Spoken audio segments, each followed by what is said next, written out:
Bonsoir à toutes et à tous. Dans l'actualité, les livres, la somme d'argent et la visite d'immersion offerte hier aux meilleurs lauréats du bac et du BEPC. La ministre de l'enseignement secondaire les a conduits près des métiers d'avenir et des compétences de pointe recherchées à la zone industrielle de Glodjibé, puis à Semen City. L'activité de ce mardi a été d'un intérêt particulier pour ces jeunes brillants esprits. Suppression de visa pour les Béninois détenteurs de passeports diplomatiques, officiels et de services par la Serbie. La symbolique de l'acte est forte et bien appréciée par les autorités béninoises. Elles l'ont témoigné au ministre serbe des Affaires étrangères en visite au Bénin et reçu hier par son homologue. Les musulmans du Dahomey célèbrent plus de 3 siècles de présence de leur religion en terre béninoise. Le 312e anniversaire initié par Yakubu Malerossou a été un moment de prière pour le Bénin dans la perspective des prochaines élections.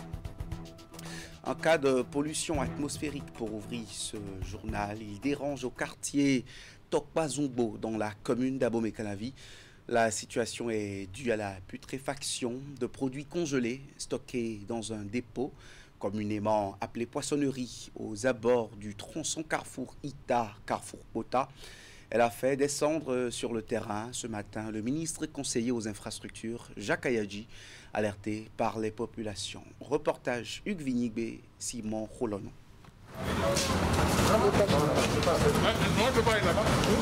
Jacques Ayadji et Angelo Arwandino, dans les locaux d'un dépôt de produits congelés, obligés de couvrir leurs narines et de stopper leur marche à l'entrée de la chambre froide de l'établissement.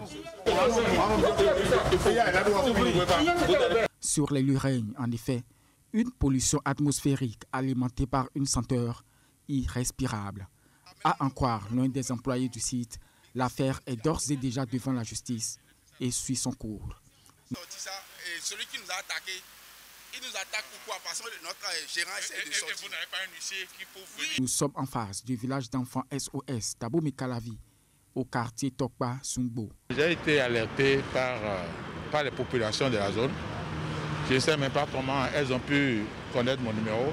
Elles m'ont alerté d'une situation de pollution vraiment à nul autre pareil par cette poissonnerie qui stocke et vend des produits congelés avariés. Bon, vous ne pas d'arrêter. Bon, mais sauf les respirer au Ouébéa. Quartier même binon black pour un coup, mais le agban avec blé. Donc, mais c'est quoi? Ah, là, nous manquons quand on dit a dit. Mais nous y et donc nous, bon, on a que roi à cause aussi nous con. Que mais c'est quoi autorité de bois que cousine donne nous aussi justice est bien dans tranché. Cette situation qui prévaut depuis plus de 45 jours est source de nombreux désagréments dans le rang des riverains. Si un mois et demi de demain, ça va continuer mon noir. Il y a une fusion, c'est un euro. Et aussi, c'est une pollution atmosphérique. Puis encore, vous voyez les blés, il est pour nous, ça euro. Le fio, au filet bébé à son. Mais si à Zino, quick be à Casino, Homea. Arona sous obligé obligatoire, oui. Pour en dire deux ans.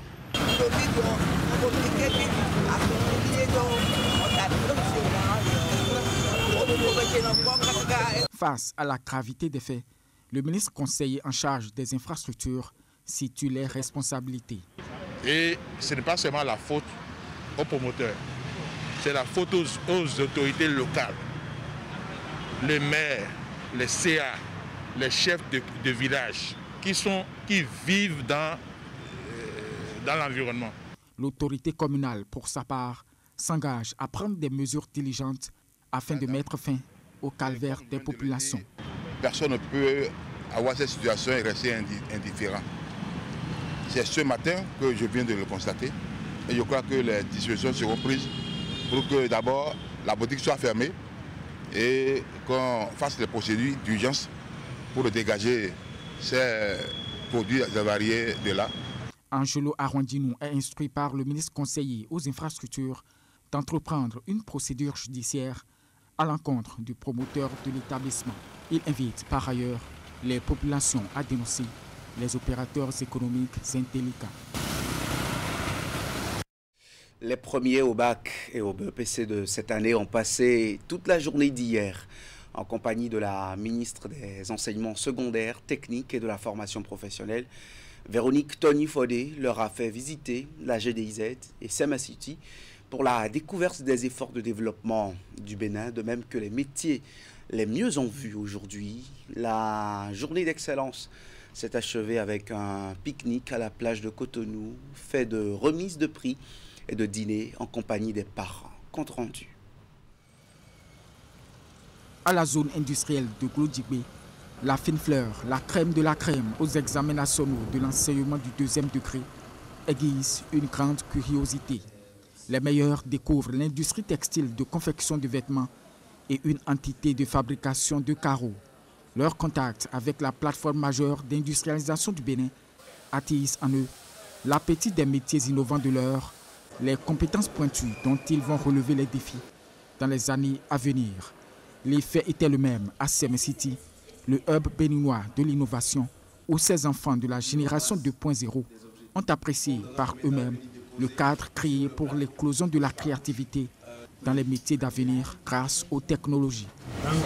Très bien. Ça permet aux jeunes et surtout aux meilleurs de comprendre que pour atteindre leur plein potentiel et pour exprimer leur créativité, ils n'ont pas forcément besoin de chercher à aller au-delà des frontières. Personnellement, je n'avais pas vraiment d'ambition en ce qui concerne le numérique. Je voulais faire la pharmacie, mais je pense, après ma visite à Sema City, que je peux associer l'intelligence artificielle et la pharmacie. Donc vraiment, je suis très contente d'avoir pu participer à cette visite. Celui qui nous a guidés nous a présenté beaucoup de machines, des pièces, comment on fabrique, tout ce qu'il fabrique, vraiment, c'était très bien. On a vu des capteurs, il nous a fait des descriptions de tout. Vraiment, ça a encore renforcé mon envie pour ce domaine-là. Et je suis sûr encore que c'est vers ça que je veux m'orienter. La journée d'excellence du ministère en charge de l'enseignement secondaire s'est refermée avec une soirée de distinction des 27 lauréats, premiers de chaque département et les 3 premiers à l'échelle nationale au bac et au BEPC 2025. Les brevetés repartent avec le nécessaire pour la classe de seconde, des ouvrages et une tablette. En plus, les bacheliers ont droit à des chèques. Au-delà de vos personnes, vous incarnez l'élite montante d'un Bénin qui avance, d'un Bénin qui ose, d'un Bénin qui réussit. Et cette rencontre symbolique que nous avons souhaitée, fort conviviale, est aussi un message fort, celui d'un gouvernement qui croit en sa jeunesse, qui veut promouvoir sa jeunesse, qui investit dans son éducation et qui célèbre aussi ses réussites. Plusieurs partenaires se sont associés au dîner. La Banque internationale pour l'industrie et le commerce BIC, la maison d'édition Lara, la Fondation Chagouri et bien d'autres. En diplomatie, il n'y a désormais plus de visa pour les Béninois détenteurs de passeports diplomatiques, officiels et de services désireux de se rendre en Serbie. C'est l'un des fruits d'un accord signé entre les ministres béninois et serbes des Affaires étrangères. Les deux personnalités ont eu un tête-à-tête hier au cabinet de Olusegun Adjadi-Bakari, une audience qui s'inscrit dans le cadre de la visite du ministre des Affaires étrangères de la Serbie à Cotonou, occasion de faire le point des progrès dans la coopération bilatérale. Les précisions. À Cotonou, depuis le dimanche 27 juillet 2025, dans le cadre d'une visite de travail, le ministre serbe des Affaires étrangères est accueilli ici par son homologue béninois Olusegun Adjadi-Bakari ce mardi 29 juillet 2025. Les patrons des diplomaties serbes et béninoises passent en revue au cours de ce tête-à-tête les sujets d'intérêt commun pour les deux pays et les perspectives.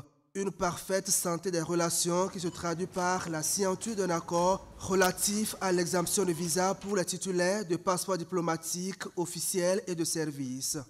Nous partageons des valeurs communes, nous partageons un alignement commun sur la façon dont les événements vont dans le monde. Et je pense que nous avons eu une excellente réunion qui augure de relations encore plus marquées entre nos deux pays dans un monde complexe, mais dans lequel nous avons envie de continuer à travailler ensemble. C'est un pas décisif dans la marche d'amitié et de coopération entre le Bénin et la Serbie sur le plan de l'intégration économique et bien d'autres domaines stratégiques comme la défense, l'éducation, la culture et le sport. Marko Đurić est le premier ministre serbe des Affaires étrangères à visiter le Bénin depuis près de 40 ans. Le pays qu'il découvre dans toute sa splendeur à quelques jours de la célébration du 65e anniversaire de son indépendance.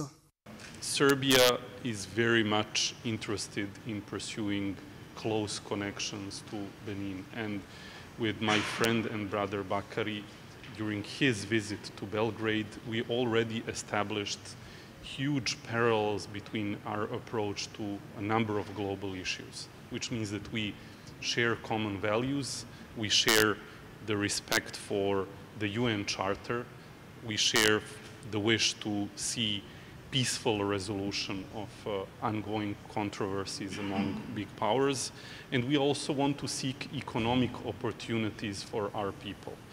Cette visite témoigne de la bonne relation d'amitié et de coopération entre le Bénin et la Serbie.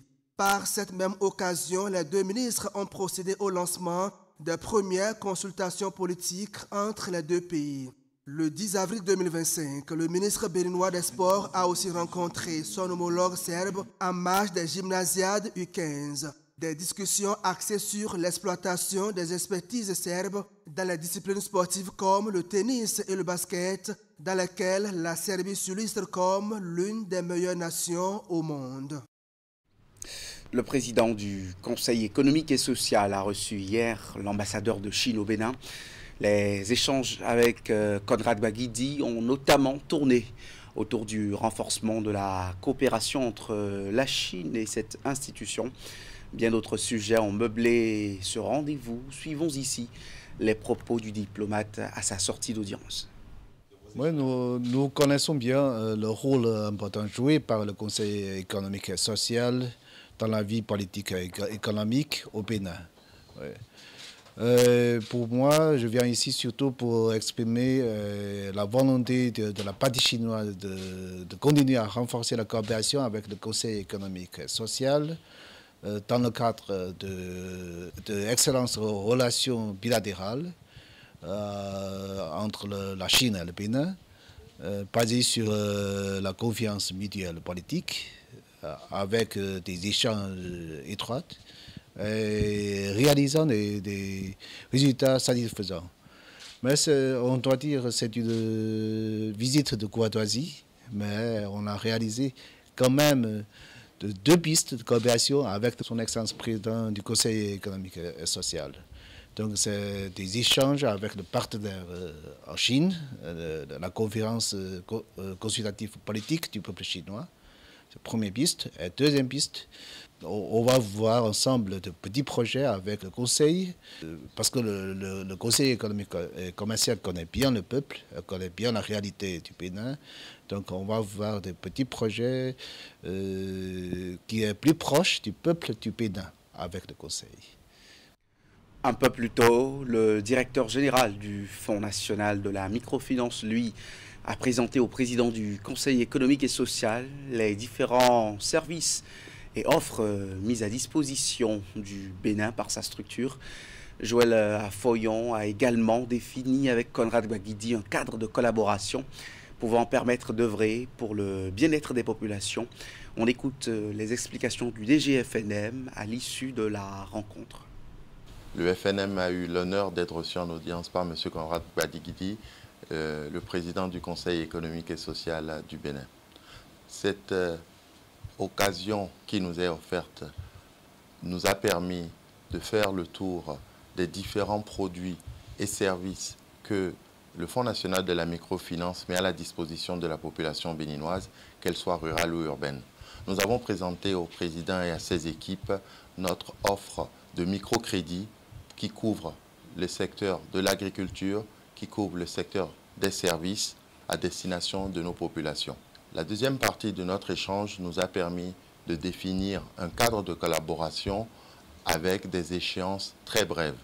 Du 5 au 17 août, le Fonds national de la microfinance sera aux côtés des équipes du Conseil économique et social et du ministère de l'Agriculture dans le cadre d'une foire qui va permettre de présenter à nos populations l'accompagnement financier que nous pouvons mettre à leur disposition. Notre échange a été aussi l'occasion d'aborder avec le président du Conseil économique, M. Conrad Gbagidi, les zones sur lesquelles nous devons ensemble accompagner nos populations. Il s'agit plus précisément des zones autour du parc de la Penjari et du parc d'Oubvé. En effet, le Fonds national de la microfinance dispose d'un microcrédit qui peut accompagner ces populations dans le cadre de lancement de leur activité. Il s'agit de subventions et également de microcrédits pour toute activité qu'ils souhaitent lancer. L'actualité, c'est aussi la fête vendredi prochain de l'indépendance au Bénin. En prélude, les forces de défense et de sécurité s'activent pour offrir aux Béninois un défilé militaire de qualité. Les séances de répétition générale sont régulièrement organisées à cet effet depuis quelques jours sur le boulevard de la Marina. L'une de nos équipes s'est rendue sur le terrain pour suivre les exercices de cohésion, comme on les appelle, dans différentes unités. Le point dans ce reportage. Un détachement de l'armée qui s'avance d'un air grave sur un boulevard de la Marina transformé à pas régulier dont la cadence est dictée par la fanfare de la police républicaine.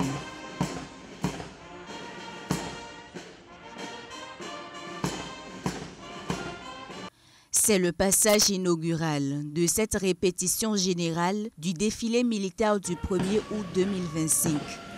Ce peloton de tête est suivi de près d'une cohorte mixte arborant les motifs des flics, des forestiers, des douaniers et d'autres corps de l'armée. Sans doute pour rappeler que toutes les unités de forces de défense et de sécurité vont parader ici et maintenant. Le temps ainsi donné sous le regard protecteur du deuxième monument le plus haut d'Afrique et les yeux scrutateurs des membres du gouvernement et de la hiérarchie, le spectacle peut gagner en hauteur et en intensité. Défilent ensuite, dans leur accoutrement spécial, les pépites. Quelques difficultés à aller au bout de cet élément qui nous met dans l'immersion de la fête de l'indépendance. Dans la culture, il y a exactement 312 ans que la présence musulmane existe dans le royaume de Dahomey. L'événement a été célébré avec ferveur sur l'esplanade du palais Wegbadja à Patissa. Ces retrouvailles des fils et descendants de Takpa Malerosu et Nondi Chao, placés sous le haut parrainage de Dada Dewenode, roi de Dahomey. Ces retrouvailles ont servi de cadre à la réconciliation. L'initiative de ce rassemblement émane de Yakubu Malerosu. Il est le président de la fondation Malerosu, préoccupé par la paix au Bénin à l'occasion des élections générales de 2026. Imet Hélène Amoussou. 312 ans de la présence musulmane au Bénin, jadis royaume de Dahomey. L'événement a rassemblé à Abomey les filles et fils descendants de Takpa, Malerosu et Nondi Chao d'ici et d'ailleurs. Cet instant pour revisiter l'histoire est également l'occasion choisie par la fondation Malerosu pour implorer le Tout-Puissant. Pour des élections générales apaisées en 2026, l'organisation invite dès maintenant chacun à jouer sa partition. La réconciliation, il faut qu'on se pardonne, personne n'est propre. Nous sommes tous des pécheurs. Et avec ce pardon, nous sommes sûrs que les élections de 2026 vont se dérouler dans les meilleures conditions. Nous allons rester ensemble, pleurer Dieu à ce qui s'est passé en 2019, ça je ne répète plus. Je vous en prie. Je vous en prie. Sensibles à ce cri de cœur, responsables et représentants de diverses formations politiques présents ont salué la démarche. Tous ont abondé dans le même sens que les organisateurs. Le Bénin est notre oreiller à tous. Donc protégeons notre oreiller. Sinon nous n'arriverons pas à dormir la nuit. Dernière chose pour finir, la paix n'est pas un vain mot. La paix est un comportement. Et ce comportement-là, je le vois en deux mots. L'ordre et la discipline. La République, c'est l'expression de la diversité. La reconnaissance de la diversité, c'est l'acceptation des différences. Prélude à la tolérance. Et s'il y a tolérance, il y a vivre ensemble Et partout où il y a vivre ensemble, il y a paix. La Fondation et tous les religieux ici, priez pour que les fils et filles qui n'ont rien à voir dans les prisons sortent. Pour que les fils et filles exilés politiques rentrent chez eux. Nous avons besoin d'unité, nous avons besoin de tous les fils de ce pays pour construire le Bénin. Si pour les uns, chaque citoyen a une part de responsabilité dans la prévention et la préservation de la paix au Bénin, d'autres acteurs, notamment la société civile, estiment que la clé tant recherchée se trouve avec la première autorité du pays. Nous avons un papa. Le seul papa que nous avons aujourd'hui, c'est Patrice Talon. Sur sa table se trouve la paix. Allons chercher la clé de la paix. C'est notre Père. Prières, invocations, de même que des messages de sensibilisation ont aussi meublé ces retrouvailles. En marge de cette célébration, des responsables de la Fondation Malais Rossou ont été distingués pour leur militantisme en faveur de la paix et du développement. Soucieux de la sécurité des usagers, notamment les enfants, en cette période des vacances, le Centre national de sécurité routière lance sa campagne de sensibilisation dénommée Vacances sans accident. L'initiative vise à rappeler aux uns et aux autres le respect des règles cardinales de la circulation. L'objectif est de réduire les risques d'accidents sur les routes. L'opération a été lancée lundi en présence des conducteurs de taxi-moto et d'autres acteurs de transport routier. Ingrid Deb dans son reportage présenté par Esther Tofa.